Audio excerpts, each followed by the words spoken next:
Welcome to Old Path Ministries in our study through the book of 2 Samuel.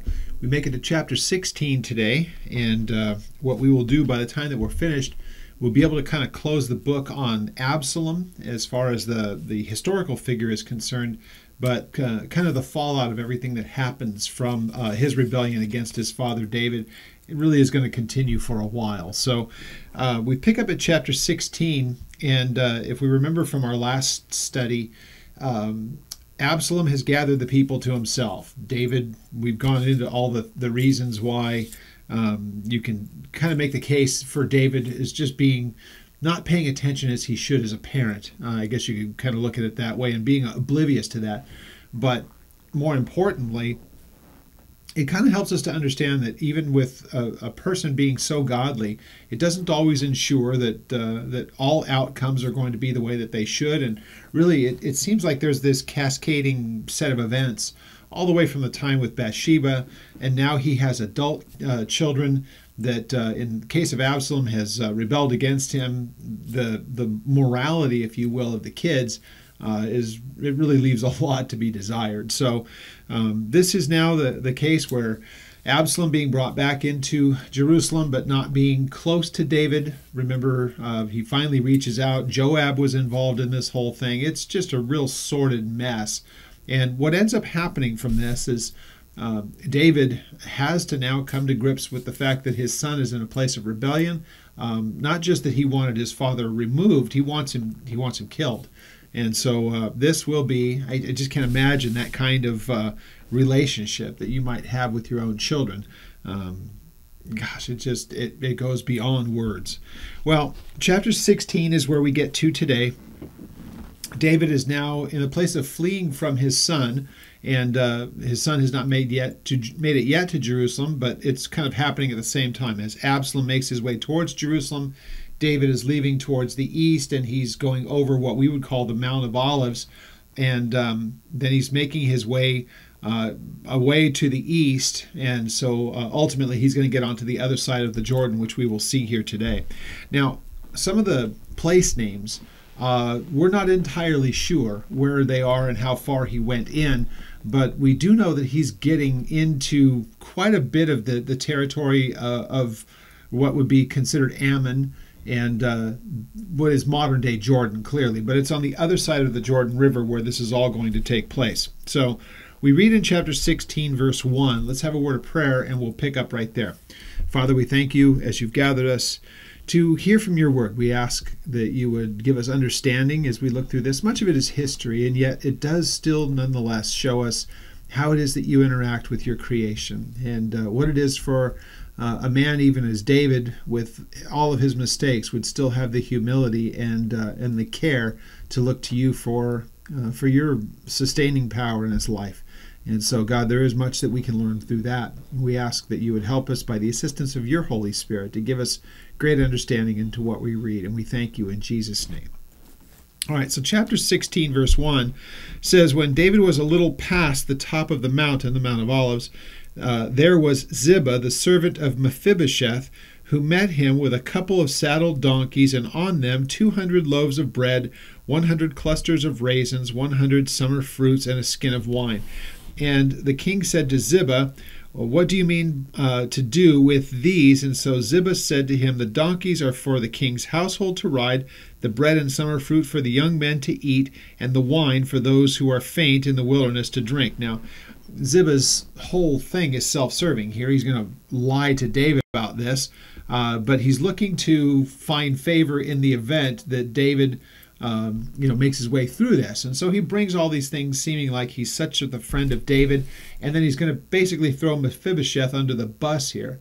He's just playing the angles here. He's a pretty awful guy. We'll get all the way to chapter 19 before we're kind of done with this guy's whole life. So verse 3 rather. So the king said, and where is your master's son? That's meaning Mephibosheth. And Ziba said to the king, indeed, he is staying in Jerusalem, for he said, today the house of Israel will restore the kingdom to my father to me. So he completely straight up lies about this. And so the king said to Ziba, "Here, all that belongs to Mephibosheth is yours." And Ziba said, "I humbly bow before you, that I might find favor in your sight, O my lord king." And so David came to Bahurim, and there was a man of the family of the house of Saul, whose name was Shimei, the son of Gera, coming out. And he came out cursing continually as he came. Now, again, remember the one thing that God's going to use, even from what Ziba had done here, he's going to use the things that Ziba had brought to him, and God is going to use those things to really kind of sustain David and his men. It's going to be a very wearying thing that's going to happen over the next few days, it seems. It happens very, very quickly. So anyway, on the way, they're going through the area of Benjamin, and they're going to encounter people who would still have been, sympathetic to Saul. Well, they run into one of these guys there at verse 5, and then he threw stones at David and to all the servants of King David, and all the people and the mighty men that were on his right hand and on his left. And so Shimei came, and when he cursed, he said, "Come out, you bloodthirsty man, you rogue."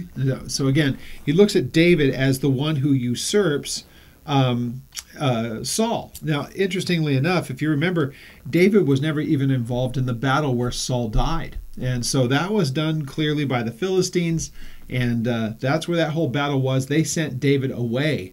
And so the idea that he blames David is kind of interesting. So the Lord has brought upon you all the blood of the house of Saul, in whose place you have reigned, and the Lord has delivered the kingdom into the hand of Absalom your son. So now you are caught in your own evil, because you are a bloodthirsty man. Now none of that is true. David had his faults, but those accusations are not accurate. Now, what we can tell by David's reaction to this clearly, he does see his current dilemma as being something that God is allowing, perhaps even that God is causing. And probably a bit of that is from Nathan, when Nathan confronts him, first of all, about the sin with Bathsheba, and then hearing that you're going to have a problem for pretty much the rest of your kingdom. This is going to be an issue. There's even going to be one from within your own house. So clearly we know that David looks at this and says, is this a time of testing? Is it a time of chastising? What may it be? But he does see it's at the hand of the Lord. And this guy doesn't make it better, but David's reaction is good. So Abishai, the son of Zeruiah, said to the king, "Why should this dead dog cause my lord the king, or curse my lord the king? Please, let me go over there and take off his head." This just shows who these people are. Again, this is one of those things. We look through the history of Israel, and really the history even of the church, and we can say God did such amazing thing through some people who were deeply flawed. The idea that you would think that God would want one person to go and behead someone else simply because of things that were said just shows you how worldly. It shows you how men of the flesh these people were, though God was using them at this time. And so the idea that he only uses perfect people, just obviously it's not the case. And so then David said, here's the correct answer. So David said, "What have I to do with you, you sons of Zeruiah? So let him curse, because the Lord has said to him, curse David. And who then shall say, why have you done so?" Now, David puts words in his mouth and says that this man is there just by the behest of God. It's a better way of saying that God has allowed this. In David's mind, he's saying this is a person who is allowed. God has allowed him to say these things. So who are we to say he shouldn't? So David said to Abishai and to all the servants, "See how my son, who came from my own body, seeks my life. How much more now may this Benjamite? Let him alone and let him curse, for so the Lord has ordered him so." That idea. He's allowed this to take place. And David does definitely see this is a time of his chastening by the hand of God. Verse 12, "And it may be that the Lord will look on my affliction, and that the Lord will repay me with good for his cursing this day." And as David and his men went along the road, Shimei went alongside the hillside opposite them, cursed them, and threw stones, and then kicked up the dust. And now the king and all the people who were with him became very weary, so they refreshed themselves there. Remember, they were given a whole bunch of stuff from Ziba. Now, Ziba didn't do that because of his concern for them. He was, again, trying to play an angle here. And we know that David gave to him, as we see there at verse 5. So the king said to Ziba, "Here is all that belongs to Mephibosheth. It is yours." And Ziba said, "I humbly bow before you, that my king may find favor in your sight." Now, so we know his reasoning for doing all that. Yet the things that he brought, God used it for a greater purpose. So Ziba has his own angle. It'll all come up a little bit later. But what he brought, God used it, and it helped to sustain them. It refreshed them. So meanwhile, as this was all going on, Absalom and all the people and the men of Israel came to Jerusalem, and Ahithophel was with him. And so it was, when Hushai the Archite, David's friend, came to Absalom, and that Hushai said to Absalom, "Long live the king." He repeats it, says it a second time, "Long live the king." So Absalom said to Hushai, "Is this your loyalty to your friend? Why did you not go with him?" And so he looks at him, he goes, "Wait, you were with David, so this is how you show loyalty to him? Why aren't you with him?" And so Hushai said to Absalom, "No, but whom the Lord and his people and all the men of Israel chose, his I will be, and with him I will remain." Now we know from what had happened in the previous study that we looked at this is what David had said. Look, there's no sense in you being here, and he said this to a group of the people. Why don't you stay there? If you're genuinely loyal to me, stay there and bring me word of the things that are taking place. These guys are going to gather intelligence. And this person in particular, David said, "I need you to be the one who counters the counsel of Ahithophel." He's going to give counsel, but if you can get in the ear of Absalom, you counter that. That's exactly what you're going to see he does here. Now, furthermore, whom should I serve, he says.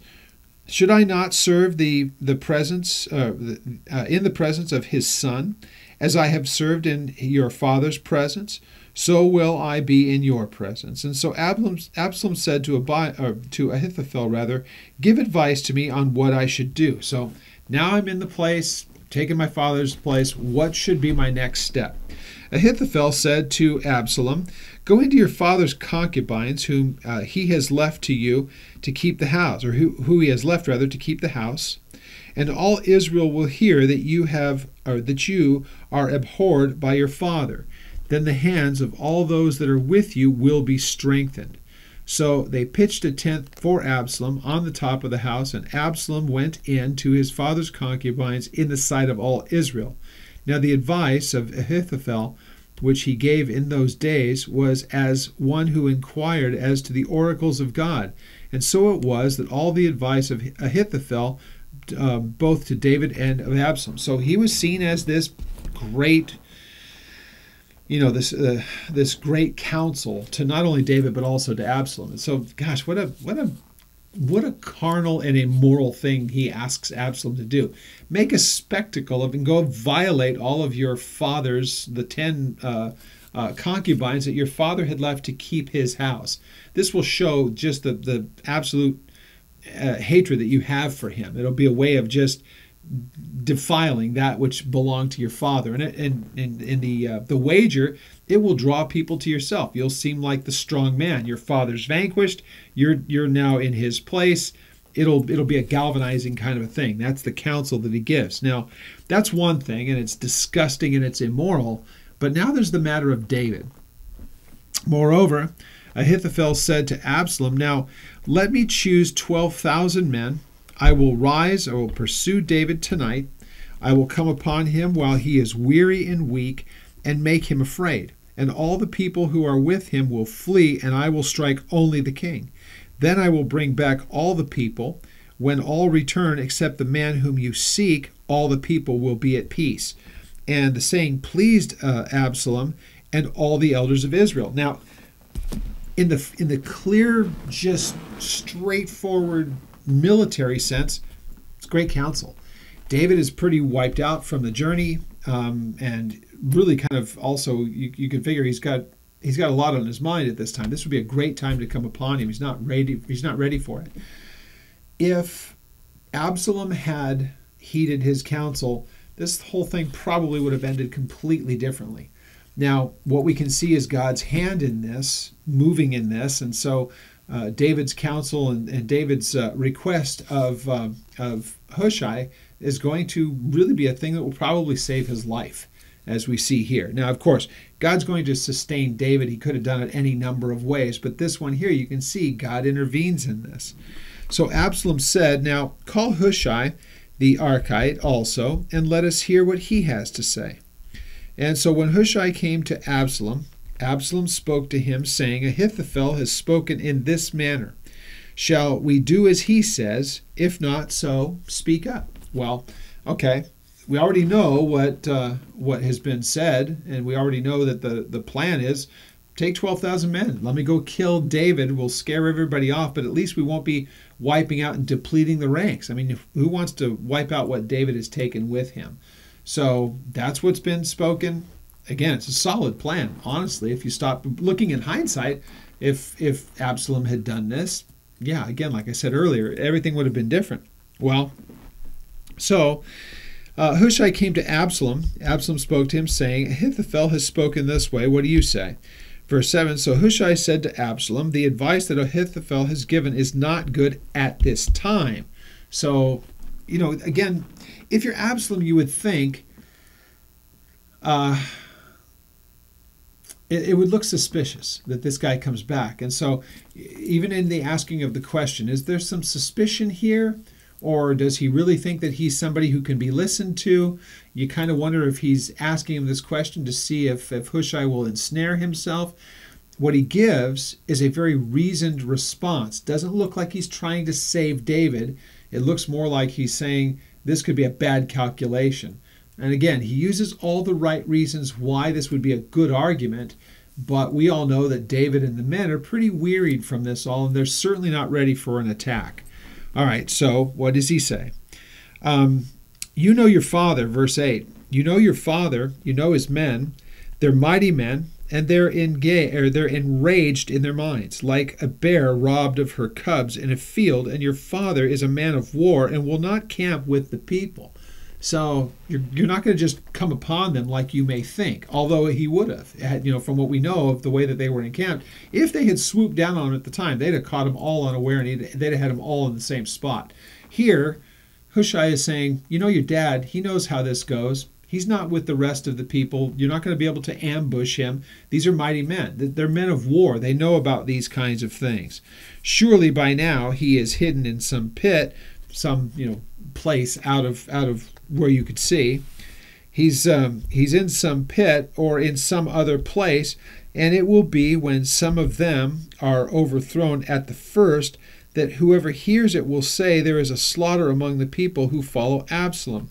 And even he who is valiant, whose heart is like the heart of a lion, will melt completely, for all Israel knows that your father is a mighty man, and those who are with him are valiant. Therefore, I advise that all Israel be gathered to you from Dan to Beersheba. That's north to south. Have them all be with you, like the sand of the sea in multitude, and then go and battle in person. So, again, sounds like a solid plan. Your dad, you know who he is. Absalom, you're not like him. Your dad's a man of war, and he has men of war with him. The last thing you want to do is go rushing out. What you should do is make sure that the whole nation is brought to you. And your numbers, your multitude, you'll have an army that just cannot be withstood. You'll defeat him that way. Of course, Hushai is really buying time for David, clearly. And whatever it takes for him to amass an army, clearly it would take, some time of doing the things that he's talking about. We're not really given a lot of the details on that. So, he says in verse 12, so we will then come upon him in some place where he may be found, and then he will fall on him, and we will fall on him as the dew falls on the ground. And of him and of all the men who are with him, there shall not be one left, so much as one. Nobody will survive this. Moreover, if he has withdrawn into a city, then all Israel shall bring ropes to that city, and we will pull it into the river until there is not one small stone left there. So Absalom and all the men of Israel said, the advice of Hushai the Archite is better than the advice of Ahithophel, for the Lord had purposed to defeat the good advice of Ahithophel, to the intent that the Lord might bring disaster on Absalom. That's the important part. If you want to know what this is really all about, this is God giving really wisdom to Ahithophel, and he says all of these things, or Hushai rather, and so all of these things that are said, it just resonates with everyone. But God is using it, and God really made that stand out, and they believe this thing that he had said. So verse 14 really helps us with our understanding. This is what the Lord wanted to have done. So Hushai said to Zadok and to Abiathar the priests, thus and so Ahithophel advised Absalom and the elders of Israel, and thus and so I have advised. So remember, this is exactly what David wanted to put in place. Hushai, get next to Absalom. Find out what he's hearing. Get it to the priest. They'll send messengers to me so I can keep in on this. I need the intelligence. This is all kind of, David wanting to know how to plan out things. So therefore, send quickly and tell David, saying, do not spend this night in the plains of the wilderness, but speedily cross over, lest the king and all the people who are with him be swallowed up. Now, they're talking about, David has made it towards the area of what we would know as Jericho, the plains, getting out there into the flat part of it, the descent down towards the east, coming out of Jerusalem and making your way over to the Jordan so that you can get into what is modern day Jordan.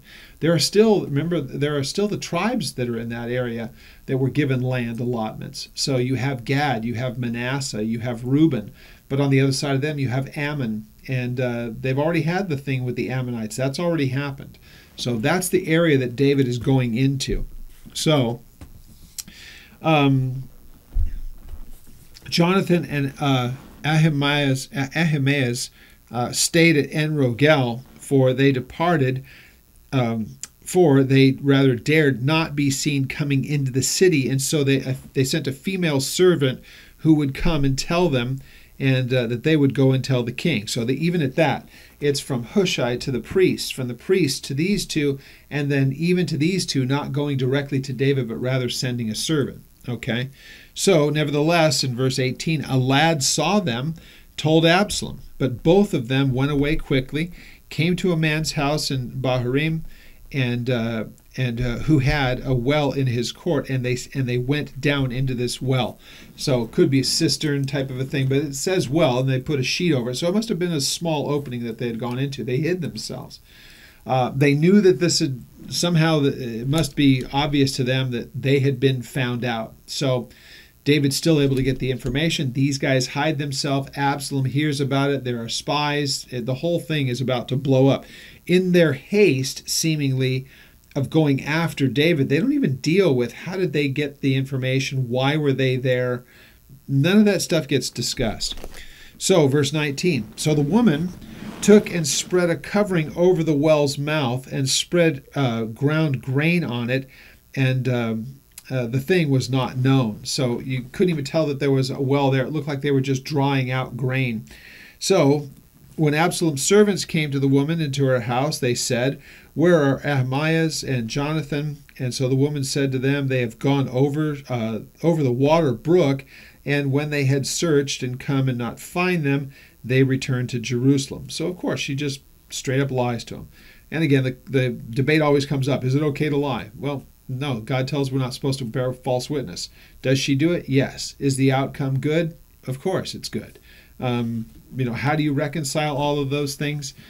God uses very imperfect people when they do imperfect things nonetheless. So it came to pass after they had departed that they came up out of the well, went and they told King David, and said to David, arise and cross over the water quickly, for thus has Ahithophel advised against you. And so David and all the people who were with him arose and crossed over the Jordan. By morning light, not one of them was left who had not gone over the Jordan.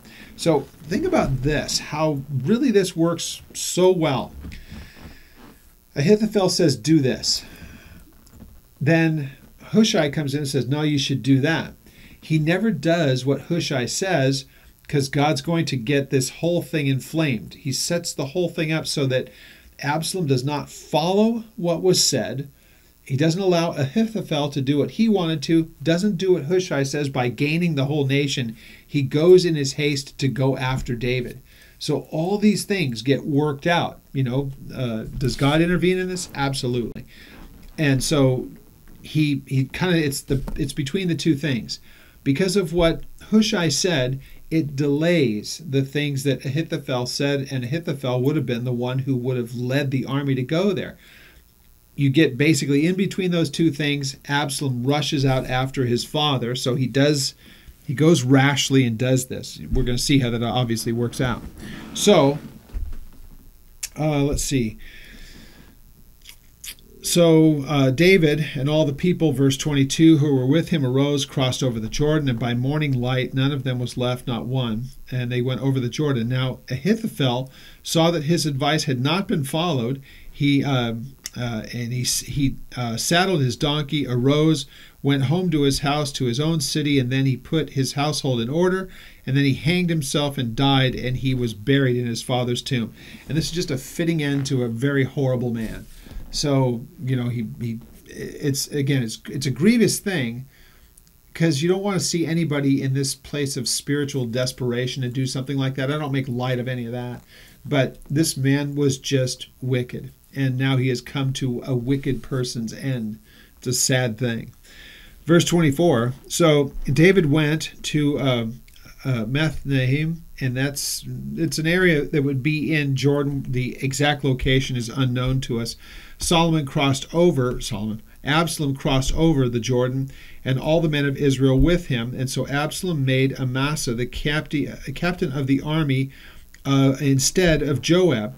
This Amasa was the son of the man whose name was Jithra, the Israelite, who had gone into Abigail. It gives a whole bunch of a backstory of this. So Israel and Absalom encamped in the land of Gilead. So again, also did not give Joab, who would have been seen as David's man, the charge over the army.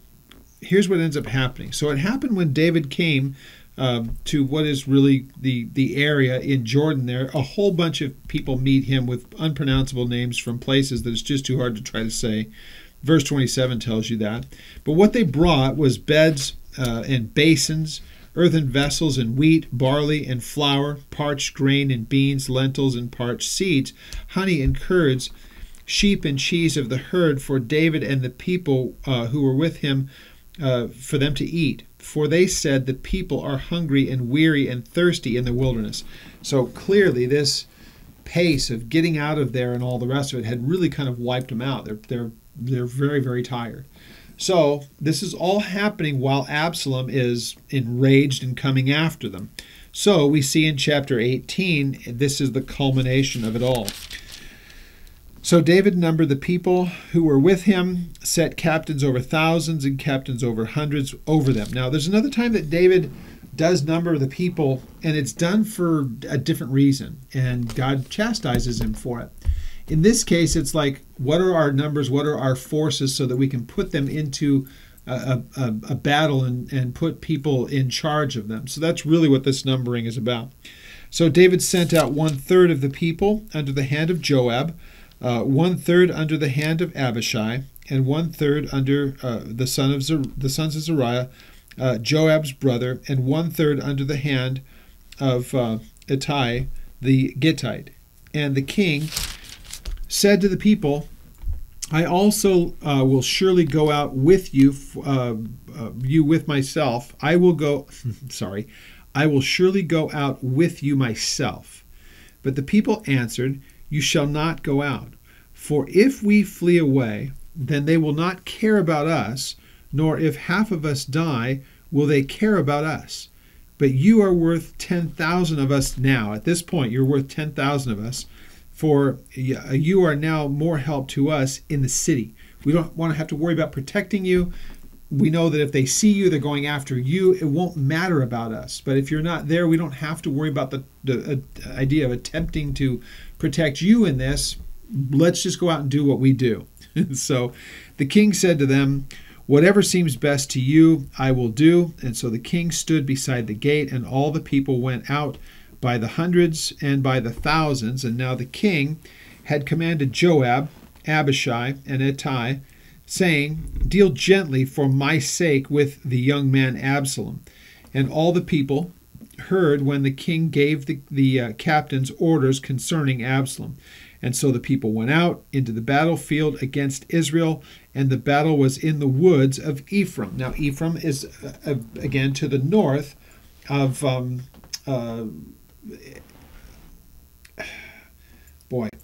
know what, here's what I'll do. I'll put up a map, better yet, to try to, for everybody to be able to see where this is. It's in a different area than you would think, because of where they had actually gone to. So I'll put up a map. It'll just make it a little bit easier than trying to paint it. So the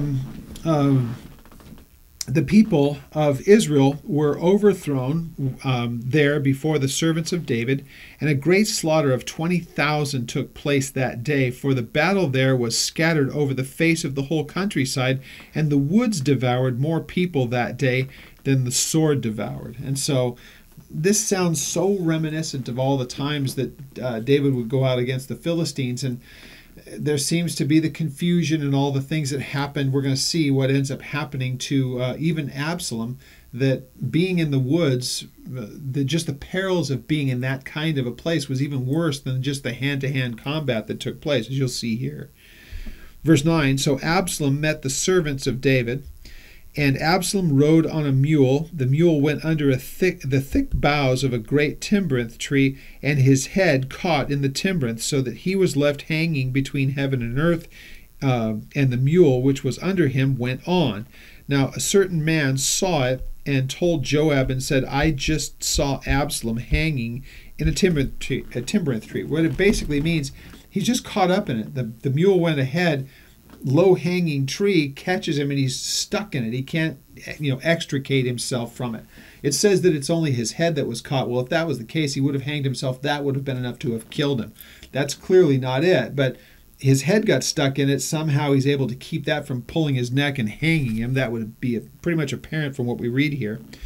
But Joab said to the man who told him, You just saw him? There's an exclamation point. You just saw him? Like, really, you've seen him?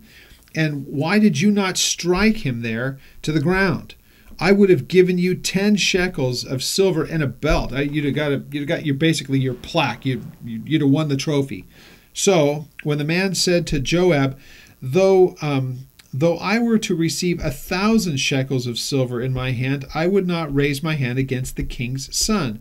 For in our hearing the king commanded you, Abishai and Ittai, saying, Beware lest any one of you touch the young man Absalom. Otherwise, I would have dealt falsely against my own life. He would have killed me for doing that. For there is nothing hidden from the king, and you yourself would have set yourself against me. Had I done it, my problem would have been with you. It would have been a death sentence. Why on earth would I have done that? So he just is kind of incredulous about the whole thing. Well, so Joab said, I cannot linger with you. And so he took 3 spears in his hand and thrust them through Absalom's heart, and while he was still alive in the midst of the terebinth tree. And then 10 young men who bore Joab's armor surrounded Absalom and struck, and they killed him. So even the initial thing, he was still not dead when he hit the ground, and then they finished him off. So Joab blew the trumpet, and the people returned in pursuing, and Joab held back the people. Then they took Absalom, cast him into a large pit in the woods, and laid very large heap of stones over him. Then all of Israel fled, every one to his tent. And now Absalom, in his lifetime, had taken and set up a pillar for himself, which is in the king's valley. For he said, I have no son to keep my name in remembrance. And so he called the pillar after his own name. And to this day, it is called Absalom's monument. So, interestingly enough, we know everything about the guy who was called as handsome and all the rest of it. It's an interesting thing that he was never able to raise up sons, because who knows what would have happened in his absence if that would have just been another group of people that would have had this axe to grind with David because of this outcome that we see here. So anyhow, at this point, that kind of closes a little bit of the information as to um, the monument, but actually what ends up happening in the understanding of who he is. There's really no one to carry on for him. That's kind of the important part of this. Because if you remember this, what's happened, he is newly seated in Jerusalem. People haven't even really got a chance to get their minds around this, though he has been anointed king, as we're about to see. Well, we'll see it next week. But it's just an odd thing that David is going to have to go back to Jerusalem and start the whole process all over again. This was like almost over before it started when you look at it in the kind of chronology of it. So with that said, then Ahimaaz, the son of Zadok, said, "Let me run now and take the news to the king." Sorry, I just want to make sure I'm in the right place. Yeah, verse 19. I'm sorry. I just started to read it. Let me get back to it. So Ahimaaz, the son of Zadok, said, "Let me run now and take the news to the king." And so the Lord has avenged him on his enemies. David needs to know about this victory. Now Joab, because of what he's just done, is not wanting it to go so fast. He's looking to put the story together. Joab said to him, "You shall not take the news this day, for you shall take the news another day. But today you shall take no news, because the king's son is dead." So you can see, setting up the answer here. Joab said to the Cushite, "Go and tell the king what you have seen." So the Cushite bowed himself to Joab, and he ran. Now, this one just knows that the battle went well, doesn't know what has happened as far as Absalom is concerned. Bring back word to David, but he won't know the whole of it, and we're going to see how that works. So then Joab said to the Cushite, "Go and tell the king." Verse 22, then Ahimaaz, the son of Zadok, said again to Joab, "But whatever happens, please let me go and run after the Cushite." And so Joab said, "Why will you run, my son, since you have no news ready? But whatever happens," he said, "let me run." And so he said to him, "Well, then run." And Ahimaaz ran by the way of the plain, and he outran the Cushite. So David was sitting between the two gates, and the watchman went up to the roof over the gate to the wall, lifted up his eyes and looked, and there was a man running alone. So the watchman cried out, told David the king, and the king said, "Is he? If he is alone, there is news in his mouth." And he came rapidly and drew near. And so the watchman answered, I'm sorry, I'm reading faster than I should. The watchman saw another man running, and the watchman called to the gatekeeper, and he said, "There is another man running, alone." And the king said, "He also brings news." So both of the guys are coming close enough to bring information. So the watchman said, "I think the running of the first is like the running of Ahimaaz, the son of Zadok." And the king said, "Well, he is a good man, and he comes with good news." So Ahimaaz called out and said to the king, "All is well." Then he bowed down with his face to the earth before the king, and he said, "Blessed be the Lord your God, who has delivered up the men who raised their hands against the Lord my king." So the king said, "Is the young man Absalom safe?" Ahimaaz answered, "When Joab sent the king's servant when the king's servant and me, your servant, I saw a great tumult, but I do not know what it was about." And the king said, "Turn aside and stand there." So he turned aside and he stood still. Now the other person that's coming. So he does what he's supposed to. He knows what has taken place. He only gives you've been victorious. The people who have opposed you, they have been defeated. So the Cushite came, verse 31, and he says, "There is good news, my lord king, for the Lord has avenged you this day on all of those who rose against you." So the king said to the Cushite, "Is the young man Absalom safe?" And so the Cushite answered, "May the enemies of the Lord, of my lord the king, and all who rise against you to do you harm, be like this young man." That's a way of saying, may anyone who opposes you be like your son. That's a way of saying he's dead. So the king was deeply moved, and he went up to the chamber over the gate, and he wept. And as he went, he said thus, "O my son Absalom, my son Absalom, if only I had died in your place, my son." So David, of course, mourns as a father.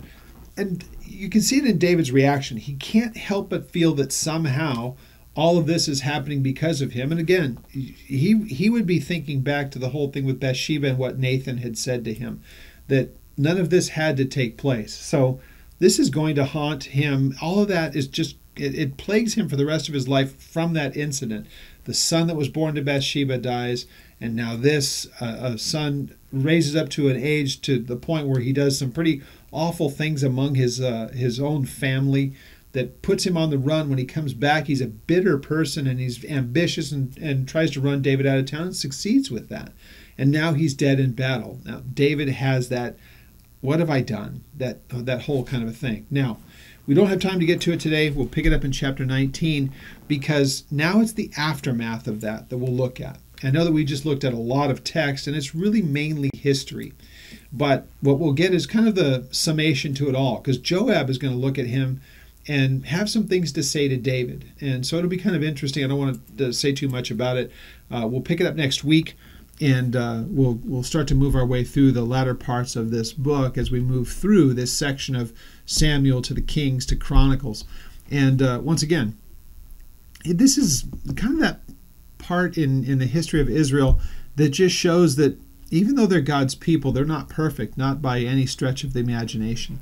And God uses very imperfect people to do the things that he wants done, maybe not always exactly as he would want them done. A lot of times, God has to deal with the very same things that we do to bring about what he wants done, though he allows that imperfectness of mankind, and again, always has a way to find and bring about the desired outcome in these matters. So again, none of this, even as I say that, it doesn't mean that when it comes to matters of salvation that he picks and chooses those to be saved. A lot of times people make the mistake with that, where God involves himself in these kinds of matters because he has down the road plans not only with David but through his family, and nothing is going to get in the way of that. But as far as him picking and choosing who is and who is not saved, that's an entirely different matter and has nothing to do with how God will intervene in these kinds of matters. So with all that said, we'll pick up next week at chapter 19. And again, you can contact us through the website if you have any questions. It is at the end of this, you can see it there, but it's oldpaththeology.net. And you can contact us through that website if you have questions and follow-up things that you'd like to ask about this or any of our studies. And so while you're there, you'll probably be watching this on YouTube. That's how most people get the studies. If you haven't subscribed, go ahead and do it already, or do it now, I should say. And then you'll know when we're putting up content. You'll get the alerts as we put up content. So with all that said, we'll pick up next week at chapter 19, and we'll move our way through the rest of 2 Samuel.